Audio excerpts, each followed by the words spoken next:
Can we just start? This is a very short session. It's a 45 minutes, the third in the series of FSM as a business. I'm going to be moderating the session. We have some three excellent presentations. One from Africa, two from Asia. My name is Dinesh Mehta. I work at the SEPT University in India, where we've also been attempting to explore FSM as a business in some of the work that we are doing. So I'm really looking forward to some exciting presentations. For those of you who follow the program very strictly, there is a change. One of our presenters, Rachel, had a problem with her flight, so she cannot make it to this presentation, but she will make a presentation tomorrow. But we have to fill in for Rachel, we have David Ruben. So we'll have David Robbins' presentation and then take on the other two as per the program. David has been a senior septic management consultant. He's been working for Oxfam in the typhoon-affected Philippines. David has worked with RTI, AECOM, long years of experience. David, 10 minutes, please. Okay, thank you so much. Is that just a pointer? Okay. Yes, so there will be a business tie-in here, I promise. So when Typhoon Haiyan came through the Philippines, that was back last year, 2013, the year before last, sorry. Oxfam was actually one of the first on the ground. They do emergency response and actually longer-term sanitation improvement. But when that storm came through, Oxfam was there a couple of days later, and they actually built a couple of lime stabilization septic treatment facilities because all these aid organizations came in and built all these toilets with nowhere for the waste to go. So Oxfam actually in the central Philippines is working in 14 communities, and this is the map of the central Philippines right there. The problem is that their money is limited, and if they were just going to dole out the money to these affected communities, they would only be able to cover about 6 communities. So we came up with the idea of a revolving fund, which spreads the money out a little bit farther. So a little bit of background is important. In the Philippines, septic management really means the regular and organized desludging for an entire community. And these are basically block by block types of desludging paradigms. And septic management is not new in the Philippines. Back in 2004, the Clean Water Act was passed, and it required that local governments or water districts put up septic management facilities. Now, they've been a little bit slow doing this, but they're making steady progress. But in 2004, when they crafted that law, the law gave the powers to the local governments that yes, you can pass an ordinance that requires people to pay fees for the septic services, or you can levy taxes, or both, whichever you think is necessary. Now, the concept of the street-by-street desludging is really important because we're trying to keep the tariffs as low as possible so people can afford them.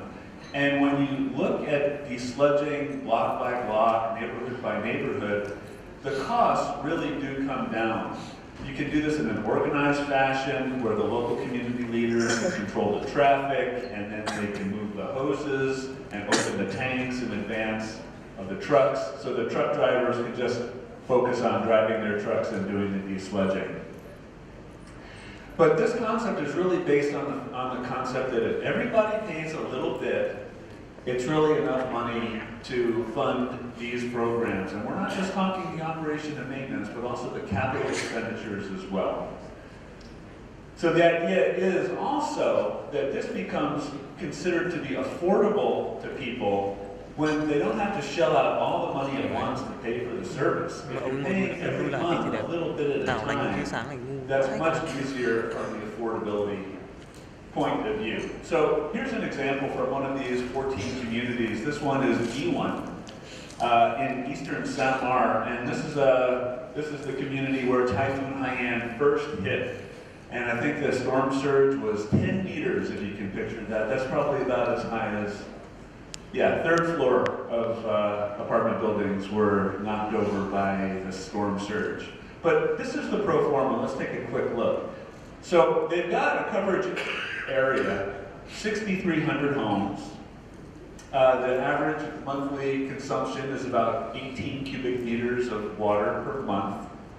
They've got 700 businesses and institutional buildings, schools, etc. And those users are consuming about 20 cubic meters a month.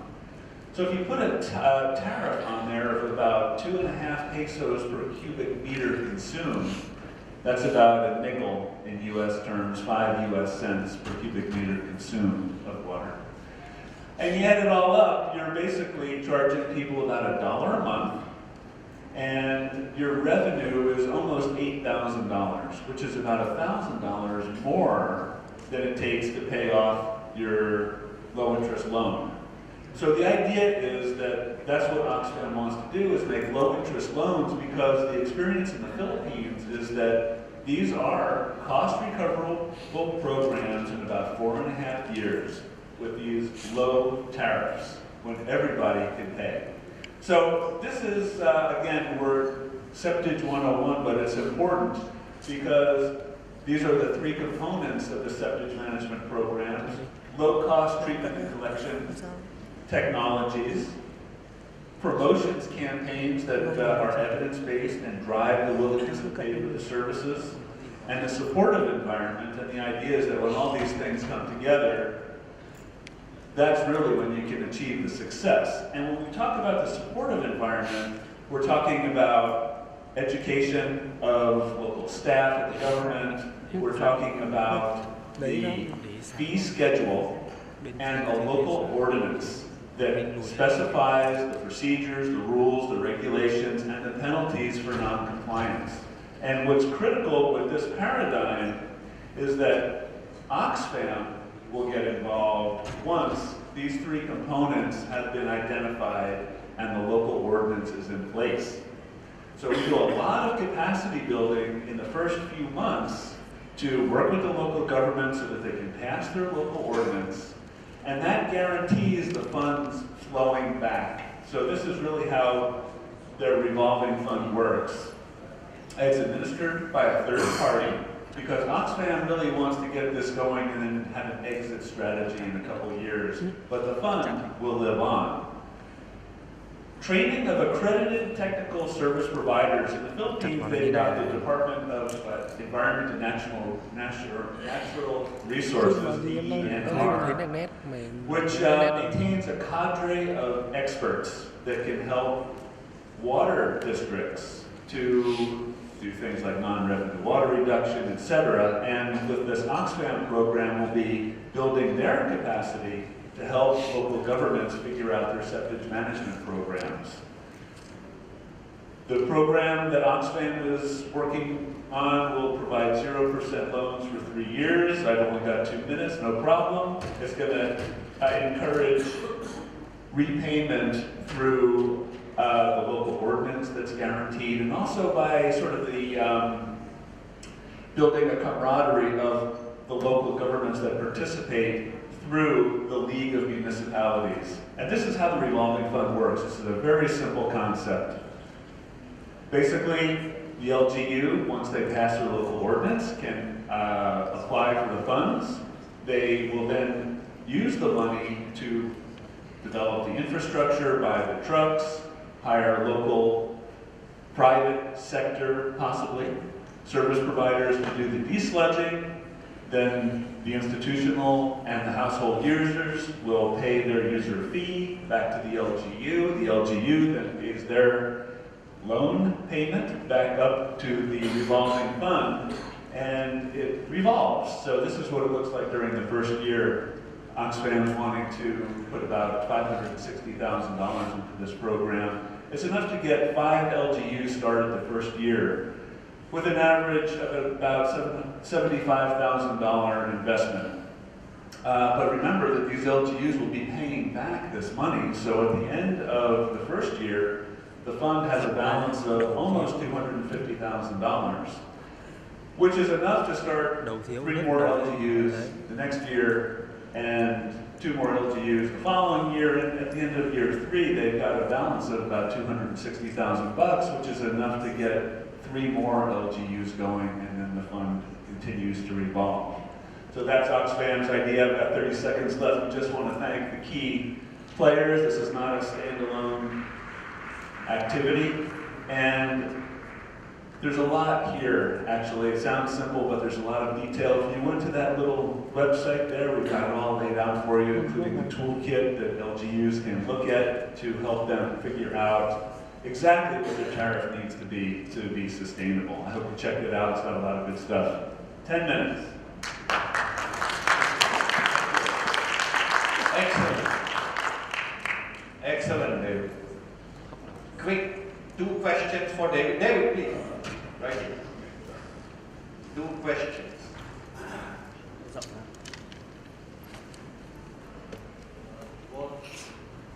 Just keep pressing it until you see the signs on it. Hello. Yes, please.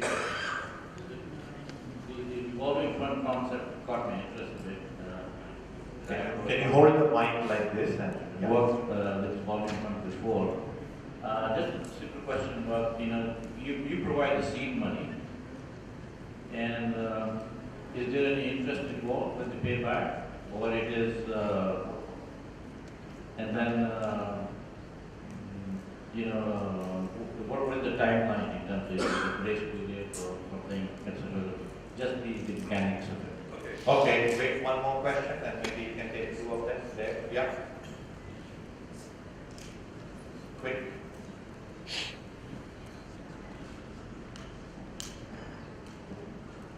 Could you describe the LGU in a little bit more detail, and in particular, what are the barriers of entry for them to get the loan? Because obviously they'll have to repay, so there's a question of are they going to repay, are they trustworthy, etc. So what's the barriers of entry for them? Secondly, what's the business model for the third-party administrator? Because if you're charging 0% loan, then you've got a question of what are the operating costs of the third party? Is that grant-based from Oxfam, in which case the revolving fund might come to an end when Oxfam decides not to continue covering the third-party administrator? Okay, those are great questions. Let's see if I can remember the first one. The interest, right. What was the question? Oh, yes. So the idea with the Oxfam funding is that the interest rate is 0%, but there's an administrative fee of about 3.5% for the private sector, or the third-party administrator.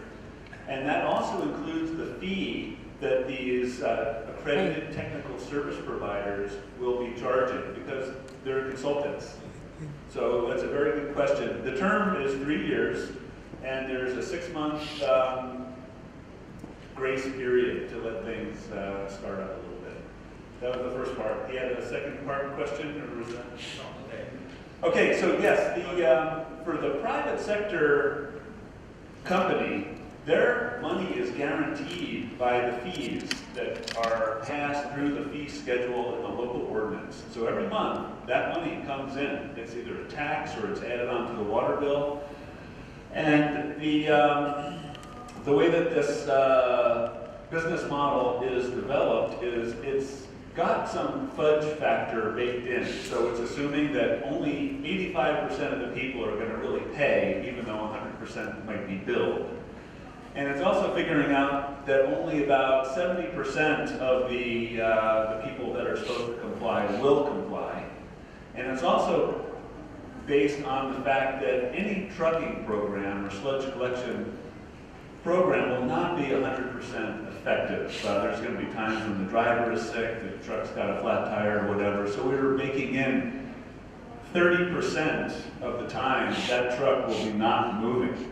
So that being said, when you figured out all of those components, the tariff is really enough to fund the private sector so that they can make a reasonable profit at about 10%. So that's what it looks like right now on paper. Now, this isn't the first time they've done this in the Philippines. There's been a couple very successful models. One is Dumaguete City that has showed that this really does work. Although that's not a private sector, that's the public sector doing it. But they achieved full cost recovery in 4.5 years. And then all the extra money that comes in since then has been going to expand the program and improve the community. Good questions, thank you so much. Will we do it? Okay. Our next speaker is from Bangladesh, Rajiv Munakan. Now, Rajiv has worked with rural action, technical action. He's worked with a lot of NGOs, but his work is much more community-based.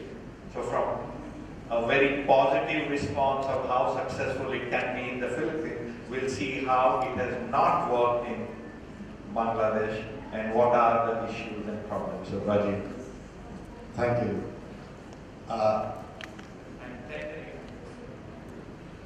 Today I'm going to share about our preliminary findings of our ongoing assignment in terms of checking the viability of the back-to-back service in one of the city corporations managed by community development committees. Just to give you a background, under the Urban Partnership for Poverty Reduction project being implemented by UNDP in Bangladesh, under their social economic improvement component, they have provided back to the community development committees. So in a city corporation area, it's a kind of self-help group, like around 45,000 households. They come, they form a group and it's called Community Development Group, and they do a kind of decentralized planning in terms of what are the requirements in the locality and feeding the planning requirements, needs to the city corporation. And in Khulna City, the City Corporation Conservancy Department is providing a back-to-back service, which has its own complications in terms of access by the community people. So it was thought that if the back-to-back is provided to the community development committees, it will be, it can solve the problem of dislodging. And there were certain assumptions like from the project, like 6 months of salary was provided as a subsidy, and it was thought that within 9 months onwards, it will be self-sustainable with certain assumptions and financial planning. So with this background, as I said, I mean, this is a preliminary finding of our ongoing assignment. So when we talk about Bangladesh, we have been discussing, I think the earlier speakers from Bangladesh has also shared that Bangladesh has done fantastic in terms of access to sanitation and reduction of open defecation. If you see here as well, I mean, in Khulna, open defecation is about 1.3%. It's the data from our baseline. But when it comes to containment, if you see septic tank is around 60% and like around 55, more than 55% of the septic tanks are just a holding tank. They don't have soak well, so it's not functioning as a septic tank. But if we go beyond this, and everything is going to the water body. So unless and until we regulate, like disconnect or make this containment good, the emptying business won't be there. So if we see the manual and mechanical emptying, it's around 20% are being done at this moment. And in this also, manual emptying is more dominant, mechanical emptying is very less. So when we talk about the fecal sludge management in Bangladesh, if we go into the regulation, it's the responsibility of the local authority.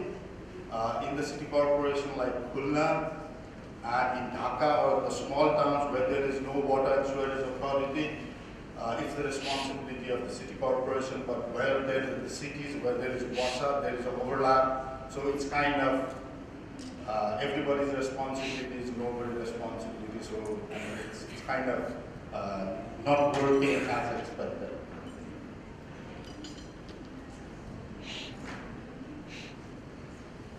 I think it doesn't want to move forward.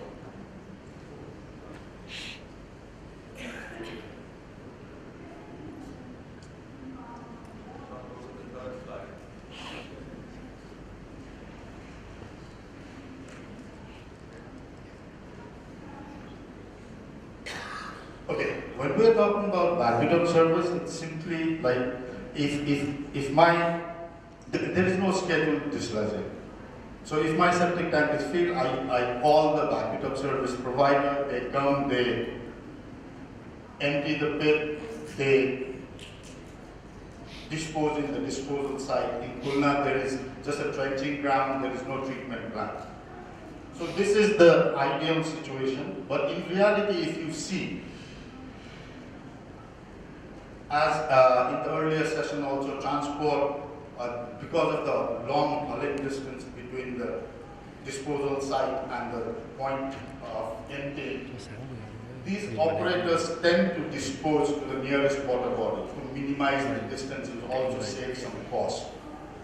So even if we are saying, I mean, the open defecation is reduced to 1%, 2% at the end, and it's again indirectly going to the water bodies. Now, backup actors, as I said, in Khulna, we have city corporation, community development committees, and like it's being done by manual emptiers, yeah, kind of private sector or informal sector.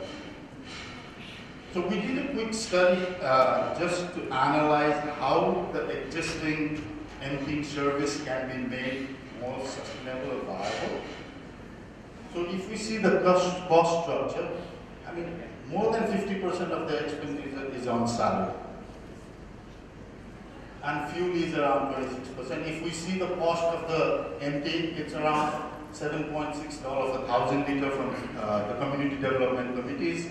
And if you talk about the city corporation, which is very less if we are talking about the per unit volume, but because of the process, I mean, you have to go apply, then you have to go to the bank, pay, then again take the voucher from the bank, then again go to conservancy department. So I mean, the people won't feel comfortable to go through that process. And just to share the income and expenditure within 1 year, and they are in notes. But since from the last project they had received some fund, so they are not feeling that they are in loss because they got some lump sum money and they don't see that the money is being depleted. So from our study, the main finding is like the number of vacuum, as I said, the population they are supposed to serve, if they are talking about only their members, is around 4,500 households, but it was also expected that they will serve beyond their community in the city corporation area. So one backup, how much their service they can provide. Then again, the backup model. I mean, the mobility of the vehicle in terms of going to the slum area is an issue. Workers' safety, health, occupational health and safety is not still considered in Bangladesh, so that is also one of the major issues we have to deal. And another, since these community development committees, they are kind of like self-help group, they are not business oriented. So there is always a debate between, I mean, are we a business oriented or a service oriented? So they don't try for the profit. Again, the tariff and the operation cost, 600 taka, around $8, but the expense is way beyond that. But I mean, when we calculate, when we check this with the income, average monthly income of the two low wealth quintile, it's around 7%. But in this, in Pulna, since this is demand-based, they have to pay at once. It's not spread over, and it's not scheduled discharging, so the cost is not spread over year, so they have to pay at once. There is some, not conflict, but the discussion is ongoing regarding mechanical emptying versus manual emptying. So in mechanical emptying also the manual emptiers are involved, but they feel a threat that because of the coming in of different mechanical instruments, their job may be displaced. Then we have this mechanism of guaranteed proper disposal process. As I showed, I mean, currently, whenever they feel they can, they are disposing wherever they like. So now we are under discussion with the city corporation. I mean, we need to construct at least a short-term treatment option for that, or a secondary transfer station to minimize this. I think I'll stop here. Thank you very much.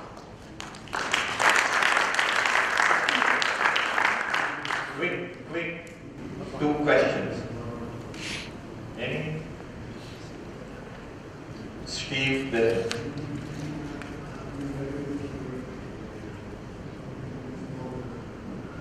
Yes, just on the, it's not the Malice coffee type of vacuum truck. I'm just wondering about what's the capital cost of market entry with the, say you've got to buy a truck and the type of vacuum truck, tank management kind of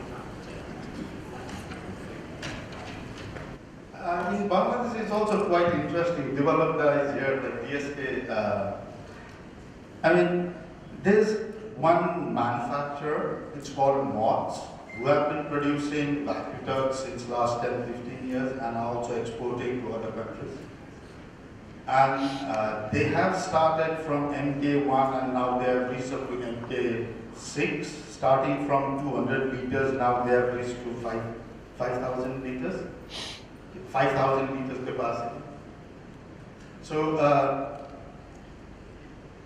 at this moment, the picture I showed, the vacuum truck with the Ace, Tata Ace model was around 30 lakh Tata. And it was provided free by the UPPR project to the CPCs. Any other quick question? What's 30 lakh Taka? Sorry. The 3 million, it's around 30,000 euro. 30,000 euro. Yeah, one. 35. Hello. My question is this system demand-based? Are the citizens are going to approach you or?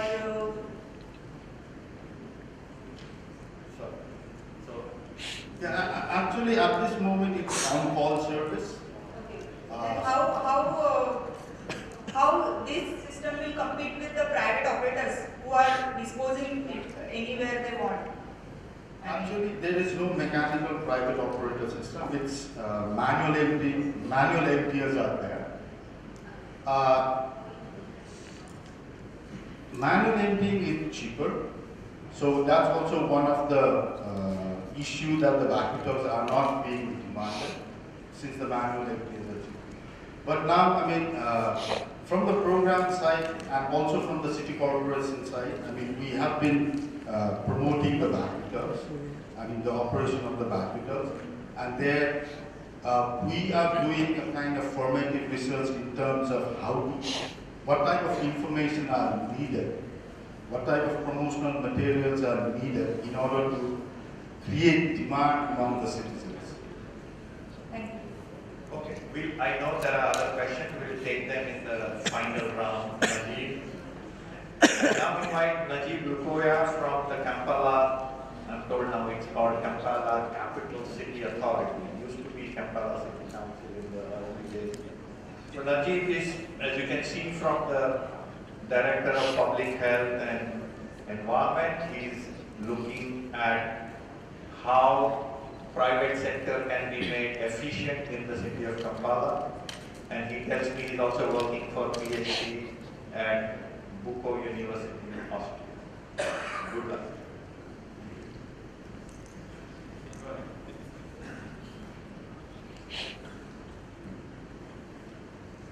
Thank you so much. This presentation is basically looking at building on the study that we undertook last year, with support from Bill and Melinda Gates Foundation and GFID. Most of the things that you will see in this presentation are quite similar from the African city context, especially in terms of on-site sanitation and sewerage coverage. But what we are looking at here is how can we be able to upscale fecal sludge management, especially pit emptying business at a city scale. So I'll very quickly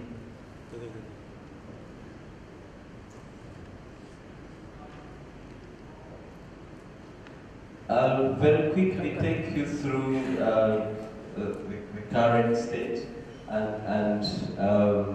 but most importantly, I will spend more time on what we are proposing to do to ensure that we have an efficient private sector service delivery and environment. This is the city scale, and like you can see, the sewerage service is really limited to the central business district. These are different divisions of the city. It covers only 6%, and therefore the remainder 94% is on-site sanitation. Of course, in most of the low-income areas, again, like in other cities, you have pits. Unfortunately, most of them are unlined, and this becomes quite difficult for the private sector to work and the technologies to adopt.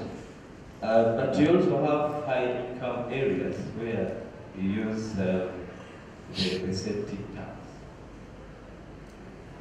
This is kind of the information I've just given, so I won't spend much time on that. These are like again for other cities, the kind of technologies you have from the high end, the vacuum and the Galpa. This is being promoted by one of our partners, Water for People, and it's working quite well in these low-income areas. To the worst end, then people who have no options then go to manual empty. This information is important when you are designing a kind of service regarding fecal sludge empty. Again, I will not talk much about the treatment. These are just, this chart simply shows you what we have. Unlike, I don't remember the city, for us we have wastewater treatment systems. And it just shows you here the emerging technologies also coming up. You realize we are also, for example, trying to pilot sludge incineration for energy production and others. Now, the institutional and operational framework, this is, you don't have to read all that, but this shows the different institutions involved. Here you have the city authority, which is basically in charge of the on-site sanitation, and the private sector down there. So we are looking at strengthening the relationship between the private sector and the city authority in providing an efficient service.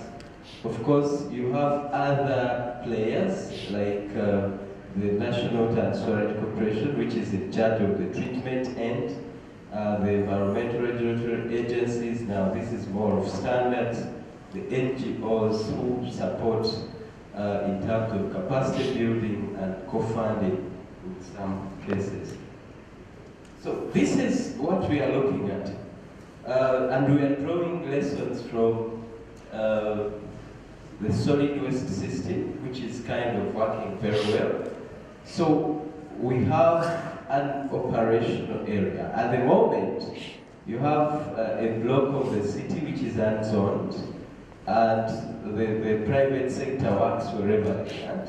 So what we are proposing to do, which we've done for solid waste, is zoning the city and where the private sector can be able to operate, and where they are accountable, and where they can achieve contractual obligations. And we do this, implement this using the service level agreement. So these are the different options we looked at. But we think if you have a zone, you have a service level agreement with the city authority. And regarding payment, we think there can be a concession fee between the authority and the private sector. Now, this concession fee depends on how profitable the area is. So the city has been zoned based on low-end and high-income areas.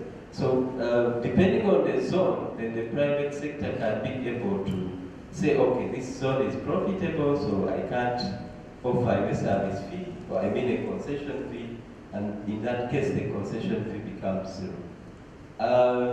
But we, of course, between the private sector and the households or the users, it is the responsibility of the operator to collect the revenue or the costs.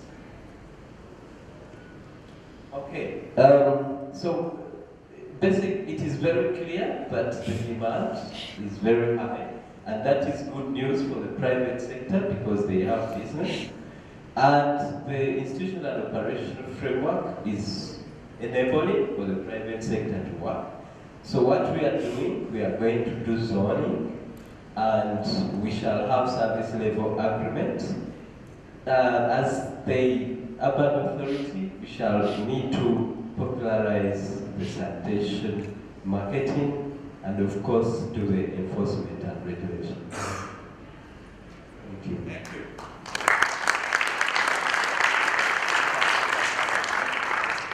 Any quick questions for Najib? Yes.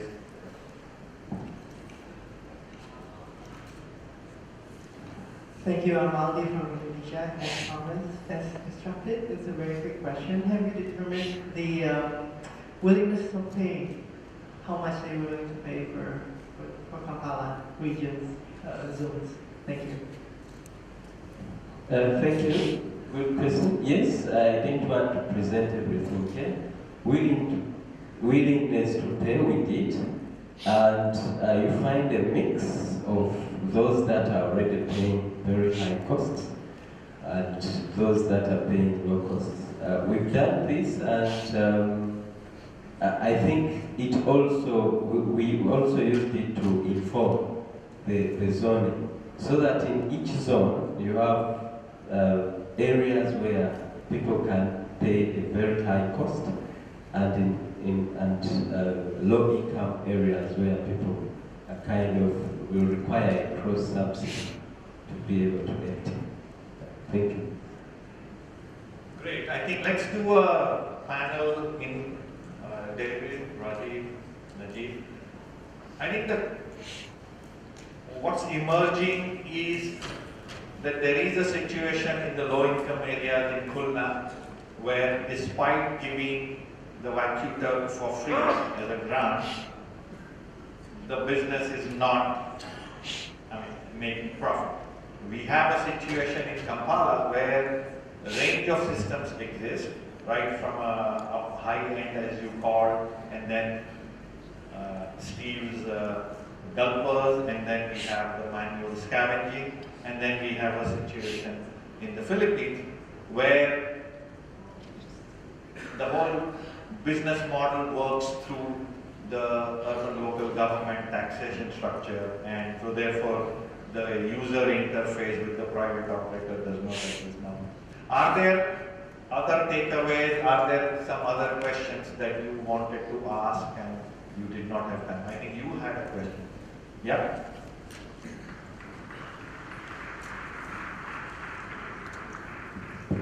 Thank Thank you. My name is Hian. I'm from Miss Quest in Vietnam. My concern is about the second presentation on the financially viable management. So I just wonder about the financial plan. In your report, you said about 62% for salary and another 30% for O&M. And look at the financial statement. So the deficit is about 32,000, as I remember. I'm not sure, but about 32,000 per year. So I just wonder, what can you share with us your strategy plan for the sustainability of this model? Yeah. Got the question?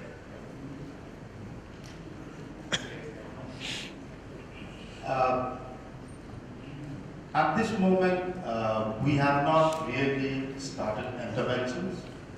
As I said, this is the preliminary findings of our ongoing assignment. So we are under discussion with the backup operators, how we can save. Like if you talk about the salary, even if there is no work, they have to pay salary.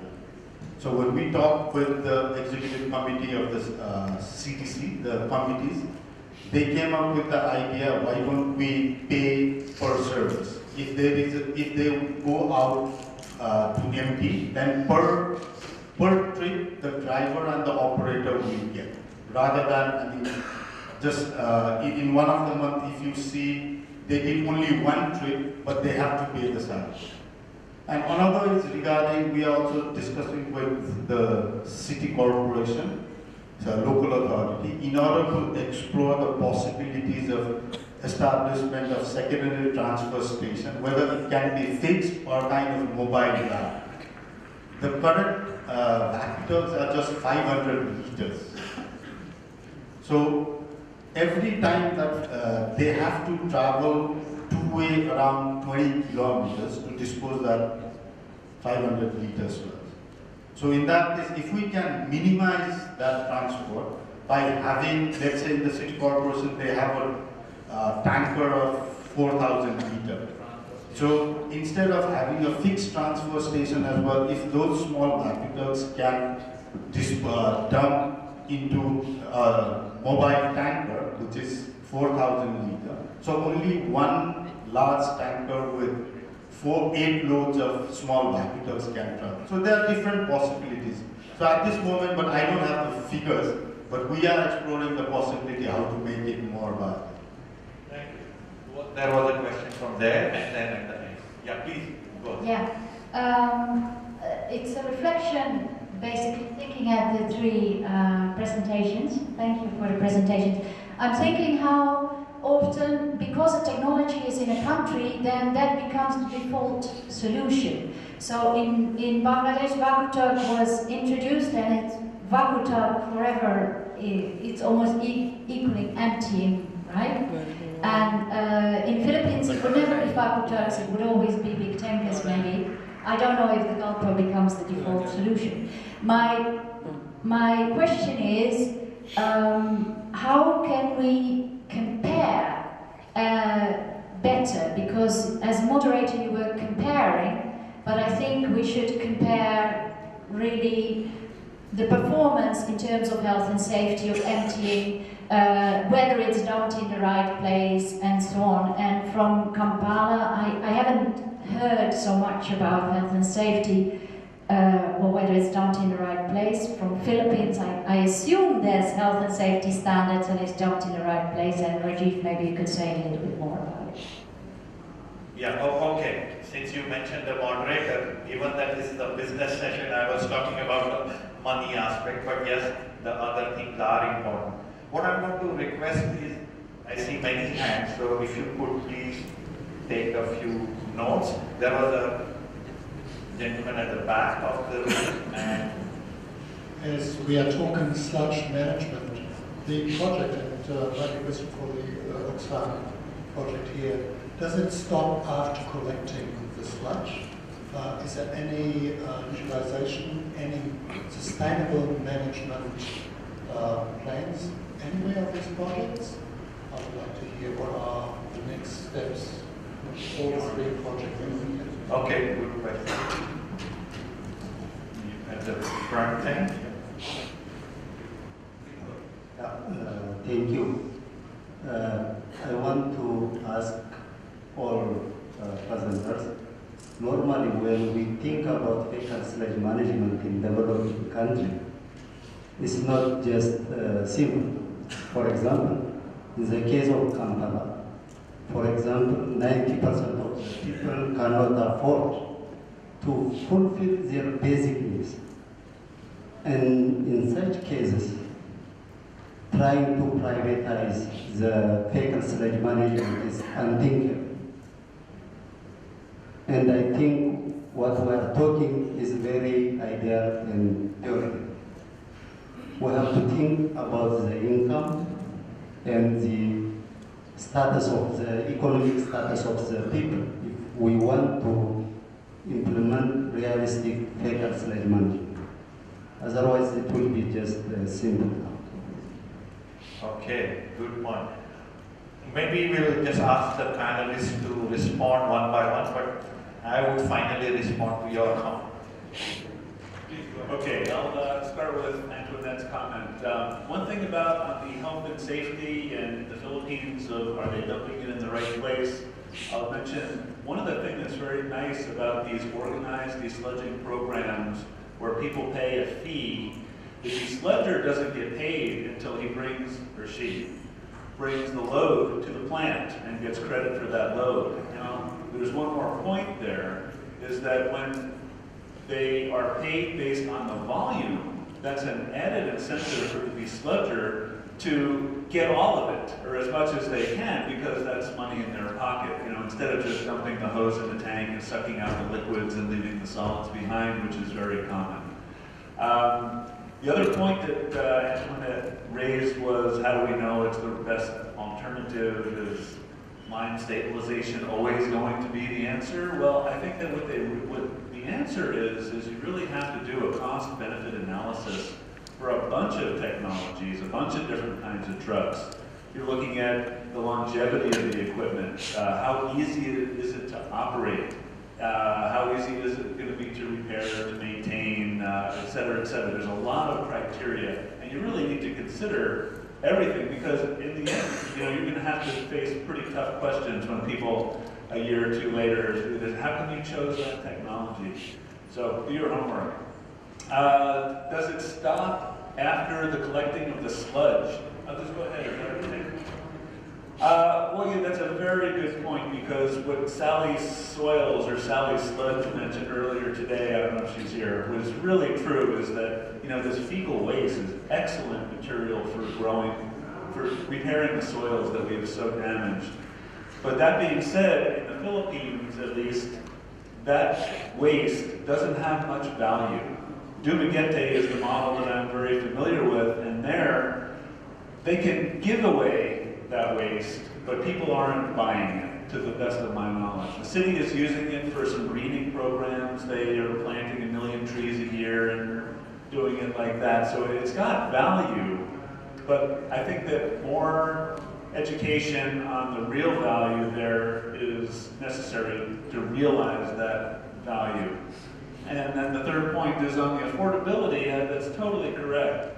If it's not perceived to be affordable, people won't, you know, they won't avail of the service. So what we're trying to do is, there's this universal figure of 5% for water supply and sanitation. If you can keep your fees below that magical number, I don't really know if it's valid or not. In the Philippines, with the program that I outlined there, we're about 2.8% on these Oxfam programs. These seem to be relatively affordable. But maybe the Philippines has a little bit higher income than these other countries. I think that's definitely the case. So these guys will have to answer for themselves. Thank you so much. I'll begin with the issue of health and safety. Again, he has already mentioned one strong point, but in Kampala we've also done two, I think, fundamental turnaround steps that have strengthened the issue of safety, health and safety regarding fecal sludge, emptying, collection and transport. One you want to bridge the gap between the regulators and the private sector. So this partnership is very important so that you can be able to work together, you can be able to plan together, and going forward, you can also be able to control the illegal discharge. And secondly, you want the private sector players to also work together among themselves. So in Kampala, for example, they have an association, and this helps to do self-monitoring because they can then be able to regulate, to monitor themselves and also be able to have the penalties. And I'll comment on his. Next moderator is waiting. Yeah, he gave a case of Kampala the low income being realistic for all these empty fields. Yes, but we also did a comprehensive study in Kampala, and we realized that it is actually also sometimes about prioritization of the household. For example, in Kampala, you'll find even the poor or the poorest having a mobile phone, and they use airtime every day. So it is all about priority. I mean, they can be able to pay. Thanks.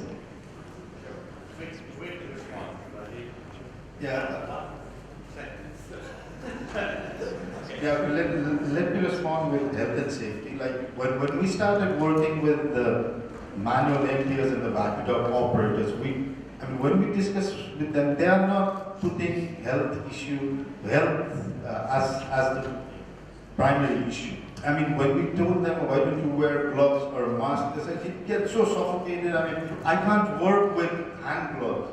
I mean, they're so habituated with, working. I mean, if you add it, like, we have been discussing with them, it was just 5 taka, which is less than 1 cent. And if the user is paying 600 taka, and adding 5 cents is not going to be a huge burden for the end user. But still, from our program with the city corporation, we have been developing a occupational health and safety guideline for the manual and mechanical MTS. So within, I think, end of this quarter, the guideline will be finalized. As far as the serving the poorest, in the city corporation as well, sometimes it gets kind of political tariff saying that, okay, the poorest will be served as free. But I mean, that's, but what we have been discussing is like we need to work on a smart tariff.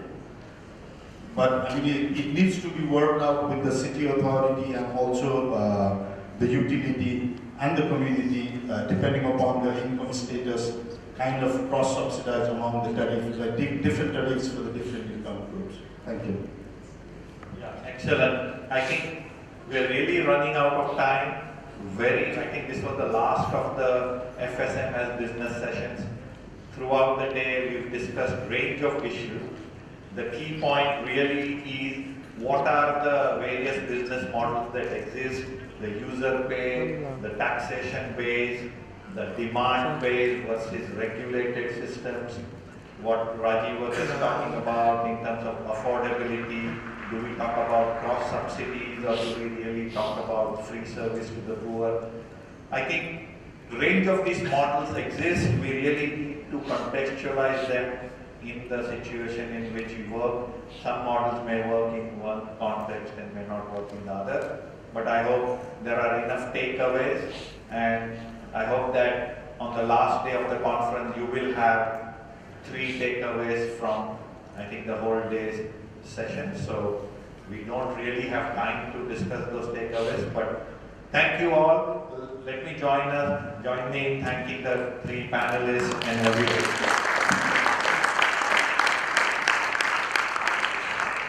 Yeah, it's all yours now.